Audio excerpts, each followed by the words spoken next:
पिलामाने आजिर शिक्षादान कार्यक्रम को तुम मानक स्वागत। आज आम तुम षष्ठ श्रेणीर इतिहास और राजनीति विज्ञान बहीर प्रथम अध्याय इतिहास विषय धारणा पाठटी आलोचना करिबा। इतिहास काहेकि पढ़िबा, इतिहास जानिबार उपादान गुड़िक कौन से गुड़िक आलोचना करिबा और छोट छोट प्रश्नर उत्तर दबा। ता पूर्व चल छोट गपटिए शुणा। प्रतीक्षा स्कूल जीवा बाटरे तालपत्र लेखाटिए पाइला और पढ़ा को चेष्टा कला। बंका तंका अक्षर भल से देखा जाऊ नाही, जमा पढ़ी पारलानी। सांग पिला को देखैला, से माने भी कहीं पढ़ी पारलेनी। से तालपत्र लेखाटी नहीं श्रेणी रे गुरुजी को देखैला। गुरुजी भी स्पष्ट भाव में पढ़ी पारले नाही, थंगे थंगे पढ़िले। हेले पढ़ी सारिबा परे कहिले धराकोट गणराज्यर राजा कृष्णसिंह देवଙ୍କ राज्य शासन संपर्क में एथिरे लेखा जाइछि। हाँ पिला माने, यह हेउछि इतिहास जानिबार एक उपादान। एमिति आहुरी अनेक प्राचीन उपादान आमे इतिहास संपर्क में जानिपारू। एही उपादान गुड़ी को दुई भाग में विभक्त करा जाए, प्रत्नतात्विक उपादान, साहित्यिक उपादान। प्रत्नतात्विक उपादान भारतर विभिन्न स्थान रे माटी तले और माटी उपरे प्राचीन जुगर बहुविध ऐतिहासिक वस्तु और अवशेष देखा मिले। सेगुड़िक प्राचीन कालर विभिन्न कार्यकलाप और घटनावली उपरे आलोकपात करे। एही प्रत्नतात्विक उपादान उपरे आस आलोचना करिबा। एक, खोदित लेखा बा लिपि। अतीतर विभिन्न घटना, कार्यकलाप, शासन प्रणाली, सामाजिक प्रथा, परंपरा और चलनी इत्यादि माटीर टाइल और इटा, तंबापटा, पशु चमड़ा, लुगा, स्तंभ, मंदिर कांथ, पत्थर, गछर पत्र और छाल तथा तालपत्र लेखा जाउथला। सेगुड़िक आज मध्य देखा मिले। ओडिशार भुवनेश्वर निकटवर्ती धौली पहाड़, गंजामर जौगड़ ठारे पत्थर उपरे आज को प्राय 2200 वर्ष तलर लेखा देखा मिले।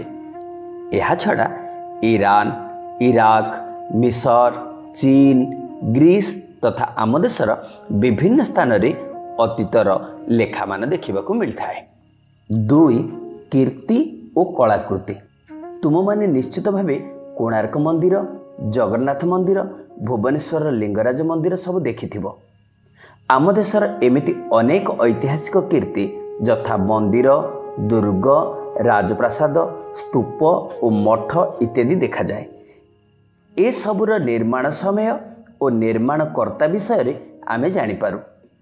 एही सबु कीर्तिरु भी आमे सेतेबेलर सामाजिक, सांस्कृतिक, धार्मिक और वैज्ञानिक चिंताधारा संपर्क में मध्य जानिपारू।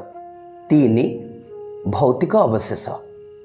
प्रत्नतात्विक खननरु अनेक माटी पात्र, धातु पात्र, हाथ हथियार, अलंकार, अस्त्रशस्त्र, मूर्ति इत्यादि मिलता है। एगुड़ी को भौतिक अवशेष बोली कहा जाए।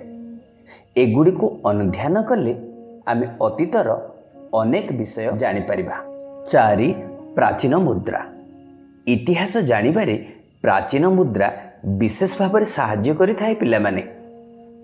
यह केबे केउं शासकंक द्वारा प्रचलित होइथिला, से समयर राज्यर अर्थनीति, बेपार वाणिज्य किपरि थिला और राज्यर विस्तृति इत्यादि अनेक तथ्य प्राचीन मुद्रा गुड़िकरु मिलता है। मने रख पिला माने, इतिहास उपरे जो माने गवेषणा करती सेमानकु जेपरि ऐतिहासिक कहा जाए, सेमिति प्रत्नतत्व उपरे जो माने अनुशीलन करती सेमानकु प्रत्नतत्वविद बोली कहा जाए। एबे आस किछि प्रश्नर उत्तर दबा।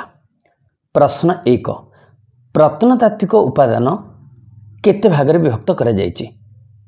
1 भाग, 2 भाग, 3 भाग, 4 भाग। ठीक उत्तरटी है 4 भाग। प्रश्न 2, इतिहास विषय रे जो माने गवेषणा करती सेमानकु कौन कहा जाए? वैज्ञानिक, दार्शनिक, ऐतिहासिक, राजनैतिक। ठीक उत्तरटी है ऐतिहासिक। प्रश्न 3 भुवनेश्वर केउठारे हाथी गुंफा रही? खंडगिरी, उदयगिरी, रत्नगिरी, भीष्मगिरी। ठीक उत्तरटी होची उदयगिरी। तुम मान तो सब ठीक ठीक उत्तर देइछ। आज पाठपढ़ा को एट रखिबा, पुणी आर अध्याय देखा हबो। रहुची, धन्यवाद।